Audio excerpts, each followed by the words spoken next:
আসসালামু আলাইকুম ওরহমতুল্লাহ। প্রিয় দর্শক, যে যেখান থেকে বসে আজকের আয়োজন দেখছেন সবার প্রতি রইল আন্তরিক প্রীতি ও মোবারকবাদ। এন মোহাম্মদ নিবেদিত পবিত্র মাহে রমাদানের চ্যানেল 9-এর নিয়মিত আয়োজন ইসলাম ও নারী অনুষ্ঠানের পক্ষ থেকে ধন্যবাদ জানাচ্ছি কামরুন নাহার মুক্তা। 7 কোটি সন্তানেরে হে মুগ্ধ জননী, রেখেছ বাঙালি করে মানুষ করণী। সন্তানকে আলোকিত মানুষ করবার জন্য আমাদের কি করণীয়, কি করা উচিত, তাদেরকে সুশিক্ষায় শিক্ষিত করতে, এই বিষয়টা নিয়ে আমাদের আজকের আলোচনা। এ বিষয়ে আলোচনা করতে আমাদের স্টুডিওতে উপস্থিত আছেন হোসনে রাবেয়া জ্যোতি, সহকারী অধ্যাপক, সর্দার সরুজ্জামান মহিলা কলেজ। প্রিয় দর্শক, চলুন পরিচিত হয়ে নেই আজকের অতিথির সাথে। আপা আসসালামু আলাইকুম। ওয়ালাইকুম আসসালাম। কেমন আছেন আপা? আলহামদুলিল্লাহ, শুকর আলহামদুলিল্লাহ। আপা, আজকে আমরা আলোচনা করব সন্তানের সুশিক্ষাদান, এই বিষয়টা নিয়ে জানতে চাইব যে সুশিক্ষা অর্থাৎ কোন ধরনের শিক্ষাকে আমরা সুশিক্ষা বলতে পারি। নাহমাদুহু ওয়া নুসাল্লিহি আলা রাসূলিহিল কারীম, আম্মা বাদ। আমরা আজকের যে বিষয়টি নিয়ে আলোচনা করছি এটি আসলে অত্যন্ত স্পর্শকাতর একটা বিষয়। কেননা সন্তানকে সুশিক্ষা দেয়াটা এটা শুধু একটা পরিবারের উপরই নির্ভর করে না, একটা সমাজ বা রাষ্ট্রের উপরও নির্ভর করে। আর যদি সুশিক্ষা প্রাপ্ত হয় সন্তানেরা, তাহলে শুধু পরিবার উপকৃত হবে না, সমাজ এবং রাষ্ট্র উপকৃত হয়ে যাবে। তাই এ বিষয়ে সবার সহযোগিতা প্রয়োজন। সবচেয়ে বেশি প্রয়োজন হচ্ছে অভিভাবকদের দায়িত্বশীলতা। আল্লাহ তাআলা আমাদেরকে যেমন করে হাত, পা, চোখ, কান এগুলো নেয়ামত হিসেবে দান করেছেন, সন্তানদেরকেও তেমনি একটা মহামূল্যবান নেয়ামত এবং অত্যন্ত গুরুত্বপূর্ণ একটি আমানত হিসেবে আমাদের কাছে পাঠিয়েছেন। কারণ আল্লাহ তাআলা কোরআনে বলেছেন, তোমাদের ধন সম্পদ ও সন্তান সন্ততি এ তো এক পরীক্ষা। তো এই পরীক্ষায় পাশ করার জন্য বাবা মা হওয়ার আগে থেকেই আল্লাহর কাছে সাহায্য চাইতে হবে। যেমন করে আমরা জাকারিয়া আলাইহিস সালামকে দেখেছি যে তিনি আল্লাহর কাছে চেয়েছেন যে হে আমার পালনকর্তা, আপনার পক্ষ থেকে আমাকে পবিত্র সন্তান দান করুন। নববিবাহিত দম্পতি যখন থেকে সন্তান কামনা করবে তখন থেকে এই প্রার্থনাটা, এটা হচ্ছে একেবারে শুরুর দিক থেকেই আমরা এটা আল্লাহর কাছে চাইতে পারি। কেননা সব কিছুর মালিক একমাত্র আল্লাহ তাআলা। তো তিনি যদি আমাদের সাহায্য না করেন, আমাদের শত চেষ্টাও আমরা সফল হতে পারবো না, কিছু করতে পারবো না। তো সেজন্য এটা আমরা করতে পারি। এরপর আমরা সন্তানদের সুশিক্ষা বলতে যেটা বুঝি আর কি, সেটা হচ্ছে শিক্ষা। মূলত শিক্ষাটা কি, যেটা আমাদের আচরণের কাঙ্ক্ষিত পরিবর্তন ঘটাবে সেটাকেই আমরা বলবো শিক্ষা। আচরণের পরিবর্তন নাকি নানান রকম হতে পারে, কিন্তু পরিবর্তনটা হতে হবে কাঙ্ক্ষিত এবং ইতিবাচক বিষয়টাকেই আমরা কাঙ্ক্ষিত হিসেবে মানে সিলেক্ট করি। তো যদি সন্তানরা বাবা মায়ের কাছ থেকে কাঙ্ক্ষিত আচরণ দেখে, ইতিবাচক আচরণ দেখে অভ্যস্ত হয়, তাহলেই সন্তানরা ইতিবাচক আচরণের দিকে মনোযোগী হবে। বলা হয়ে থাকে যে বাচ্চারা চোখে যেটা দেখে সেটাই শেখে। ওদেরকে যে উপদেশগুলো দেয়া হয় সেটা ওরা গ্রহণ করে না, কারণ ওরা শোনার চেয়ে অবজারভেশন অর্থাৎ চোখে যেটা দেখে সেটাকেই বেশি গুরুত্ব দিয়ে থাকে। তো বাবা মা যদি ইতিবাচক আচরণ করে, মানুষের প্রতি সহনশীল হয়, মিথ্যা কথা না বলে, হারাম থেকে বেঁচে থাকে এবং মানে বড়দের শ্রদ্ধা করে, ছোটদের আদর করে, এই বিষয়গুলো ওরা দেখে দেখেই পরিবার থেকেই শিখে যাবে যে সমাজে এইভাবে চলতে হয় বা এটা করতে হয়। অর্থাৎ মানে বাবা মার আচরণ হলো সন্তানের শিক্ষা। এটা একেবারে মানে, কারণ পরিবার হচ্ছে শিশুর প্রাথমিক পাঠশালা। পরিবার থেকেই বাচ্চারা প্রথম পাঠ নেবে। তো সেই পরিবারে যদি ভুল আচরণ থাকে তাহলে বাচ্চারা ভুল আচরণে অভ্যস্ত হতে বাধ্য। আমরা যতই মানে মনে করেন কোনো পরিবারে যদি হারামের টাকায় পরিচালিত হয় কোনো পরিবার, তো সেখানে সেই সন্তানকে সর্বোচ্চ মাদ্রাসায় মানে সবচেয়ে শ্রেষ্ঠ মাদ্রাসায় যদি পড়ানো হয়, তারপরও সেই সন্তানের কাছ থেকে আসলে খুব ভালো কিছু আশা করা যাবে না। যদি ভালো কিছু হয়ে যায় আল্লাহর রহমত, কিন্তু বিপদগামী হওয়ারও সম্ভাবনা থেকে যায়, কারণ ওখানে তো হারামের পয়সাটা আছে এবং বাচ্চা তো এগুলো দেখে অভ্যস্ত হয়ে যাচ্ছে। তো এই প্রসঙ্গে উমর রাদিয়াল্লাহু তাআলা আনহুর শাসনামলের একটি ঘটনা বলছি, যে এটা আমরা মোটামুটি কম বেশি সকলেই জানি, যে একবার এক বাবা তার সন্তানের বিরুদ্ধে অভিযোগ নিয়ে এলেন যে তার সন্তান অবাধ্য, তার সন্তান ভালো কোনো কাজের সঙ্গে সম্পৃক্ত নয়, তাকে কি মানে এ ব্যাপারে উপদেশ দিলেও সে সেটা গ্রহণ করতে রাজি নয়। তো তখন খলিফা উমর রাদিয়াল্লাহু তাআলা আনহু তিনি সন্তানকে মানে কিছু উপদেশ দিলেন যে সন্তান হিসেবে বাবার প্রতি যে তার কিছু দায়িত্ব কর্তব্য আছে, বাবার আদেশ নিষেধ মেনে চলা এটা তার অন্যতম দায়িত্ব। তো সেই সন্তান জানতে চাইলো যে আমিরুল মুমিনিন, সন্তানের প্রতি কি পিতার কোনো দায় দায়িত্ব নেই? তো তখন তিনি বললেন হ্যাঁ অবশ্যই আছে। তো অবশ্যই আছে বলে তিনি বেশ কয়েকটা দায়িত্ব কর্তব্যের কথা বললেন, যে একজন ভালো মা দিতে হবে, তাকে সুন্দর একটা নাম দিতে হবে, তার আকিকা দিতে হবে, ইত্যাদি ইত্যাদি। তো তখন ছেলে বলল যে আপনি জিজ্ঞেস করুন আমার বাবাকে যে তিনি কি এর কোনো একটি আমাকে দিয়েছেন, কোনো দায়িত্ব আমার প্রতি তিনি পালন করেছেন? তখন খলিফা উমর রাদিয়াল্লাহু তাআলা আনহু বাবাকে আদেশ দিলেন যে আগে আপনি সন্তানের প্রতি দায়িত্ববান হন, তারপর স্বয়ংক্রিয়ভাবে সন্তানও আপনার প্রতি দায়িত্বশীল হবে, অনুগত হবে। আমরা এই জায়গাটায় ফিরে আসবো ছোট্ট একটা বিরতির পর।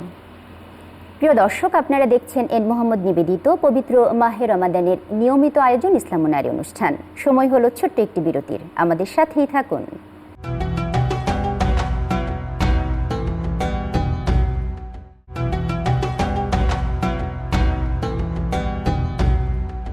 প্রিয় দর্শক, বিরতির পর আবারও স্বাগত জানাচ্ছি ইসলাম ও নারী অনুষ্ঠানে।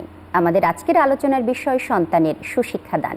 প্রিয় দর্শক, অসংখ্য ধন্যবাদ আপনাদের আমাদের সাথে থাকার জন্য। আপা, যে বিষয়টা বলছিলেন যে সুশিক্ষার ব্যাপারে, সুশিক্ষার জন্য বাবা মাকে অগ্রণী ভূমিকা পালন করতে হবে, তাদেরকে এমন পরিবেশে অভ্যস্ত করতে হবে, এমন সকল মানুষের সাহচর্যে নিয়ে যেতে হবে যেখানে ভালো মানুষদের আনাগোনা, ভালো কথাবার্তা হয়, কোরআন সুন্নাহ অনুযায়ী মানুষজন আলাপ আলোচনা করে এবং তাদের জীবনকে পরিচালিত করে। এবং বাবা নামাজে যাবার সময় অবশ্যই সন্তানকে সঙ্গী করবেন।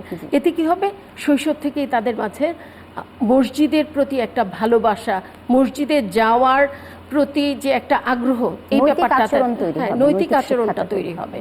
তো রাসূল সাল্লাল্লাহু আলাইহি সাল্লাম বাবা মাকে বলেছেন যে আমরা মুসলিম হিসেবে আমাদের প্রথম দায়িত্ব হচ্ছে সন্তান জন্মগ্রহণের পরপরই তার কানে আমরা আজান শোনাবো, আজান দেব। এতে কি হবে, মানে অবচেতনভাবেই একটা আল্লাহর প্রতি একটা ভীতি বা আনুগত্য তৈরি হবে। এটা অবচেতনভাবেই হয়ে যাবে। আর বাচ্চাদেরকে আসলে আমরা শুধু সারাক্ষণ শাসন বা নীতিকথা শোনালেই হবে না, তাদের সঙ্গে আমাদের আসলে একটু গল্পচ্ছলেও তাদেরকে বন্ধুর মতো তাদের সঙ্গে মিশতে হবে। তাদেরকে বোঝাতে হবে যে আমরা তাদের ভালোবাসি, আর ভালোবাসি বলেই ভালো চাই, আর চাই বলেই এটা করতে হবে না বা করা ঠিক হবে না, এটা বন্ধুর মতো হয়ে মিশে বলতে হবে। সন্তান যদি বুঝতে পারে প্রকৃতভাবে তার বাবা মা তাকে ভালোবাসে, এই প্রত্যেক বাবা মা তাদের সন্তানদের ভালোবাসে, কিন্তু আসলে আমাদের আচরণগত কিছু মানে সমস্যার কারণেই আমরা ব্যর্থ হই আমাদের সন্তানদের আমাদের ভালোবাসাটা তাদের কাছে উপস্থাপন করতে। এবং অনেক সময় এরকম হয় যে বাচ্চারা বলে থাকে যে এটা তো তোমার থেকেই শিখেছি। হ্যাঁ, তোমার থেকেই শিখেছি। এই কারণেই আসলে আমাদের বাবা মা হওয়ার পর আচরণে আমাদের অনেক সচেতন হওয়া পরিবর্তন নিয়ে আসতে হবে। যদি এটা আমরা না করি তাহলে মানে আসলে আমাদের ভবিষ্যৎ প্রজন্ম আমাদের দিকে আঙুল তুলতে চিন্তা করবে না। তো আরেকটা বিষয় একটু বলবেন যে অনেক সময় দেখা যায় বাবা মারা বস্তুগত ক্যারিয়ার নিয়ে খুব বেশি সচেতন থাকে, কোরআন হাদিসের চর্চা বা নৈতিক শিক্ষার ব্যাপারে একটু মনোযোগ কম দেয়, এই বিষয়টা বলবেন। আমরা এমন একটা সমাজে আছি যেখানে কিনা দেখা যাচ্ছে যে আমাদের সন্তানদের আমরা খেলাধুলার জন্য বিভিন্ন কোচ নিয়োগ করছি বা ট্রেনিং দেওয়াচ্ছি, আর্ট শেখাচ্ছি, নাচ শেখাচ্ছি, গান শেখাচ্ছি, ছবি আঁকা শেখাচ্ছি, কিন্তু দুর্ভাগ্যজনক হলেও সত্য যে অধিকাংশ পরিবারেই কোরআন শেখানোর জন্য কোনো শিক্ষক নিয়োগ করা হচ্ছে না, অথচ এটাই একটা পরিবারের মূল ভিত্তি হওয়া উচিত ছিল। সন্তানদের শৈশবেই কোরআনের প্রতি ভালোবাসা তৈরি করে দিতে হতো। যদি শৈশবে আমরা তাদেরকে এই শিক্ষাটা দিয়ে দিতে পারতাম তাহলে এটা মানে পাথরে খোদাই করা নকশার মতো তাদের অন্তরে একটা স্থায়ী ছাপ রেখে যেত। তারা ভবিষ্যতে যদি বড় বড় কোনো গুনাহের মতন পরিবেশেও চলে যায় বা ভিন্ন সংস্কৃতিতে তারা চলে যায়, উচ্চশিক্ষার জন্য অনেক ক্ষেত্রেই যেতে হয়, তারপরও তারা গুনাহ থেকে বেঁচে থাকতে পারতো শুধু আল্লাহ ভীতি বা তাকওয়ার কারণে। পবিত্র কোরআনে বলা হয়েছে যে তোমরা ব্যভিচারের কাছেও যেও না। এই শিক্ষাটা যদি সন্তানদেরকে দেওয়া হতো তাহলে সন্তানরা নিজেদেরকে সংযত করতে পারত আল্লাহর কথা চিন্তা করে। এই যে কোরআনের এই শিক্ষাগুলো যদি আমরা সন্তানদের ভেতরে দিতে পারতাম, সন্তানদের মানে বোঝাতে পারতাম, তাহলে হয়তো আমাদের সমাজটা আরও অনেক বেশি মানে মানবিক হয়ে উঠত। আর আমরা যেটা করে থাকি অভিভাবকরা, যে সন্তানদের ডাক্তার ইঞ্জিনিয়ার হবার স্বপ্নে বিভোর করে দেয়, কিন্তু আসলে এটা করার আগে তাদের হাতে আমাদের কোরআন তুলে দেওয়া দরকার ছিল এবং কোরআনের গুরুত্বপূর্ণ আয়াতগুলো নিয়ে অন্তত মানে মানব চরিত্র গঠনের জন্য যেগুলো অতীব গুরুত্বপূর্ণ, এই বিষয়গুলো নিয়ে পারিবারিক কিছু আলোচনা যদি আমরা প্রায়ই করতাম, সপ্তাহে অন্তত একদিনও যদি আমরা আধা ঘন্টার জন্য সন্তানদের সঙ্গে এই বিষয়টা নিয়ে সময় কাটাতাম, তাহলে সন্তানরাও আদর্শ মানুষ হিসেবে গড়ে উঠতো বা উঠবে যদি আমরা পরিবারে এই চর্চাটা চালু করি, এবং বাবা মা হিসেবেও আমরা গৌরবান্বিত হব। কারণ রাসূল সাল্লাল্লাহু আলাইহি সাল্লাম বলেছেন, যে ব্যক্তি কোরআন পাঠ করে এবং সেই অনুযায়ী জীবন পরিচালনা করে, কিয়ামতের দিন মানে তাদের বাবা মাকে এমন একটি উজ্জ্বল মুকুট পরানো হবে যার আলো সূর্যের আলোর চেয়ে উজ্জ্বল। সুবহানাল্লাহ, এটা মানে কত বড় একটা গৌরবের বিষয়, সম্মানের বিষয়। তো আমরা বাবা মা হিসেবেও চাই, সন্তান হিসেবেও চাই যে আমাদের কারণে আমাদের বাবা মায়েরা সেই রকম উজ্জ্বল মুকুট পরতে পারুক, আর আমাদের সন্তানদের জন্য আমরা যেন সেই রকম গৌরবোজ্জ্বল মুকুট পরতে পারি। এটা আসলে আমাদের সবার চাওয়া এবং হওয়া উচিত, আর সেই অনুযায়ী আমল করা উচিত, সেই অনুযায়ী কাজ সন্তানদের গড়ে তোলা উচিত ইনশাআল্লাহ। আমরা ছোট্ট একটা বিরতির পর আবারও এই আলোচনায় ফিরে আসব। প্রিয় দর্শক, আপনারা দেখছেন এন মোহাম্মদ নিবেদিত ইসলাম ও নারী অনুষ্ঠান। সময় হলো আরও একটি ছোট্ট বিরতির, আমাদের সাথেই থাকুন।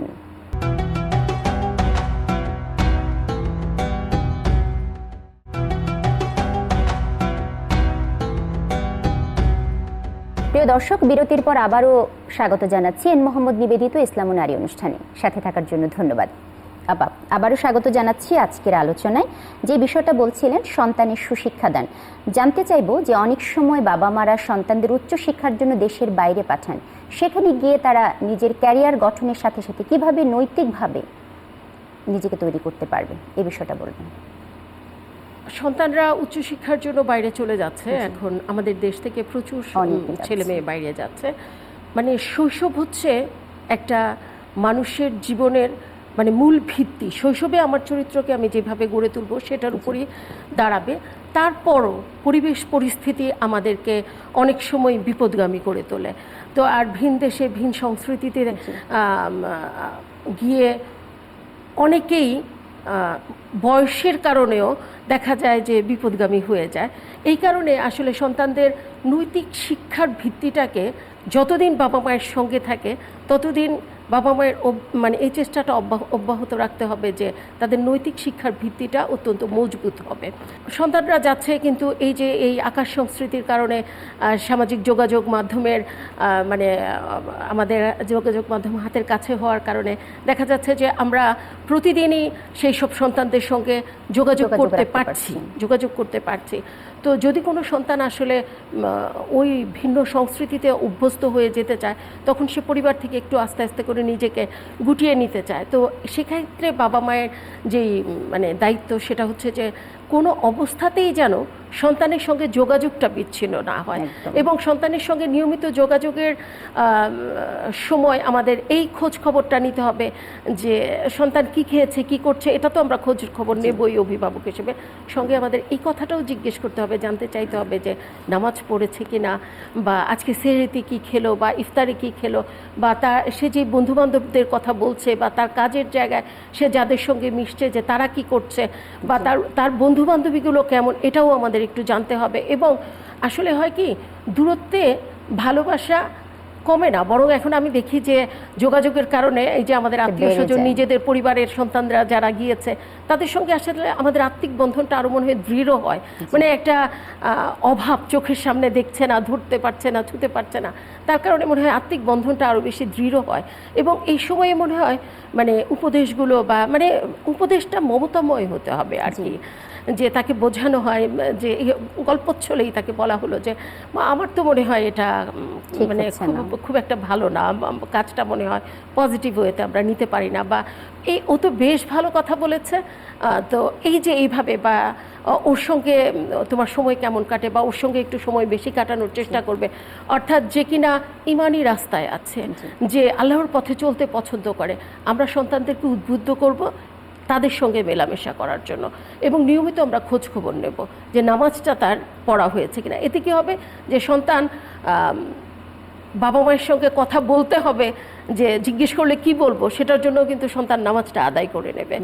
তো এরপর হারাম খাবার দাবারের তো কোনো অভাব নেই, বাইরে মানে হালাল খাবারের জন্য অনেক অনেক দূর দূরান্তে যেতে হয়, কিন্তু তারপরও সন্তানদেরকে হালাল এবং হারামের মানে যে বিস্তর ফারাক, এবং এই এক মুঠো হারাম আমাদের শুধু আমাদের নিজেদের জীবনকে নয়, আমাদের ভবিষ্যৎ প্রজন্মকেও অন্ধকারের দিকে নিয়ে যেতে পারে।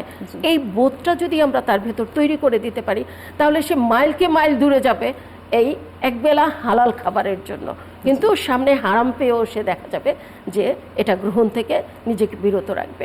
তো এই বিষয়গুলোর মানে নিয়মিত সন্তানদের সঙ্গে যোগাযোগ রাখতে হবে, সবার বিষয় নিয়ে আলোচনা করতে হবে, সব কিছু নিয়ে আলোচনা করতে হবে, একটু বেশি সময় দিতে হবে। কাছে থাকলে যে সময়টা, যে কাছে গিয়ে বসলেই যেই কাজটা হয়ে যেত, মাথায় হাত রাখলে যেই কাজটা হয়ে যেত, ওটার জন্য হয়তো ঘন্টাখানেক সময় কথা বলে তাকে সন্তানদের সময় দিতে হবে। এই দায়িত্ব কর্তব্য, এটা তো আল্লাহ প্রদত্ত একটা বিরাট বড় দায়িত্ব, পরীক্ষা আমাদের জন্য। তো এই পরীক্ষায় সুন্দরভাবে সসম্মানে পাশ করার জন্য আমাদের তাদের পেছনে শ্রম, অর্থ, মেধা, সময় সব দিতে হবে। যদি আমরা এগুলো প্রপারলি দিতে পারি, তবেই আসলে আমাদের ভবিষ্যৎ প্রজন্ম একটা নেককার প্রজন্ম আমরা পেতে পারি। আর আমরা যদি আমাদের নিজেদের জীবন নিয়ে ব্যস্ত থাকি, আমাদের পেশাগত ব্যস্ততা, আমাদের সাংসারিক ব্যস্ততা, সামাজিক ব্যস্ততা, এগুলো নিয়ে যদি আমরা বেশি সময় দেই, সন্তানকে তো অবশ্যই বাবা মা ভালোবাসে এবং সময় দেয়, কিন্তু ওটাকে যদি একটু কম সময় দেয়, তাহলে হয়তো মানে এখানে আমরা কিছুটা। আরেকটা বিষয় আপনি একটু জানতে চাইবো, অনেক সময় দেখা যায় মায়েরা সন্তানদের সাথে মিশতে চায় না বলতে সারাক্ষণই চিল্লাচিল্লি করে, সব কিছুতে একটা নেতিবাচক মনোভাব পোষণ করে থাকে, এক্ষেত্রে সন্তান অনেক বিরক্ত হয়। এই ব্যাপারে কি বলবেন? কি করে একজন মা বাবা সন্তানের সাথে বন্ধুর মতো মিশতে পারে? আসলে হয় কি, বর্তমান সময়ের যে ব্যস্ততা এবং সন্তানদের না মানে যে সামাজিক পরিবেশ পরিস্থিতির মধ্যে যেই সন্তানরা বেড়ে উঠছে, যেমন মনে করেন যে কিছুদিন আগেও আমাদের বাবা চাচা বা আমাদের জেনারেশনেও অনেকেই প্রচুর খেলাধুলা করতে পেরেছে বাইরে, মানে তাদের দেখা গিয়েছে যে একাকিত্ব, বিষণ্ণতা এবং এই যে একটা হরমোনাল চেঞ্জ যখন আসে মানুষের শরীরে, এটা নিয়ে ভাবার, এটার জন্য মানে তার যে হতাশা বা তার চিন্তা, এগুলো নিয়ে মানে তাদের কোনো সময়ই ছিল না, কারণ তারা বাইরে প্রচুর সময় কাটাতো, খেলাধুলা করতে পারতো। কিন্তু আমরা তো আসলে একটা স্ক্রিন কালচারের যুগে বসবাস করছি। তো স্ক্রিন কালচারের কারণে কি হচ্ছে যে সন্তানরাও স্ক্রিনে আসক্ত হয়ে যাচ্ছে, মায়েরাও স্ক্রিনে আসক্ত হয়ে যাচ্ছে, এবং দেখা যাচ্ছে যে এটা মানে একটা পরীক্ষিত সত্য। আমার মানে বাস্তব জীবনেও আমি এটা দেখেছি যে আমি যদি কিছুটা সময় মোবাইল দেখতে থাকি, আমাকে তখন কেউ ডাকলে আসলে আমি একটু বিরক্ত হই, যে এটাতে তো সমস্যা হচ্ছে, আমার মানে মনোযোগের ব্যাঘাত ঘটছে। তো এই স্ক্রিন কালচার যে আমাদেরকে কি পরিমাণ ধ্বংস করে দিচ্ছে, এখন এটার থেকে আসলে আমাদেরকে মুক্ত হতে হবে। সন্তানদের সাথে মনোযোগী সময়, হ্যাঁ মনোযোগী, মানে কোয়ালিটি টাইম, মানে কোয়ান্টিটি না, কোয়ালিটি টাইম দেওয়ার ব্যাপারে আমাদেরকে মনোযোগী হতে হবে। অনেক ধন্যবাদ, খুব চমৎকারভাবে আলোচনা করলেন যে সন্তানদের আমরা কিভাবে সুশিক্ষা দিতে পারি। অসংখ্য ধন্যবাদ এবং শুভকামনা আপনার জন্য। আপনাকেও অনেক ধন্যবাদ। প্রিয় দর্শক, আজকের প্রজন্মই আগামী দিনের ভবিষ্যৎ। আজকের সন্তানকে সুশিক্ষায় শিক্ষিত করতে পারলে পরিবার যেমন আলোকিত হবে, সেই সাথে সমাজ আলোকিত হবে, গোটা রাষ্ট্র আলোকিত হবে। সেই সুশিক্ষাটা যেন হয় মমতাময়ী, দরদি এবং আন্তরিকতাপূর্ণ, এবং সেই সাথে ইতিবাচক দৃষ্টিভঙ্গির সাথে। আমরা আশা করব আমাদের সুন্দর সমাজ বিনির্মাণে আমাদের সন্তানরা আলোকিত সুশিক্ষায় শিক্ষিত হোক, এই প্রত্যাশা ব্যক্ত করে এবং আপনাদের সবাইকে আবারও অসংখ্য ধন্যবাদ জানিয়ে আজকের অনুষ্ঠান শেষ করছি। ভালো থাকবেন, কল্যাণের পথে থাকবেন। আল্লাহ হাফিজ। আসসালামু আলাইকুম ওয়া রাহমাতুল্লাহ।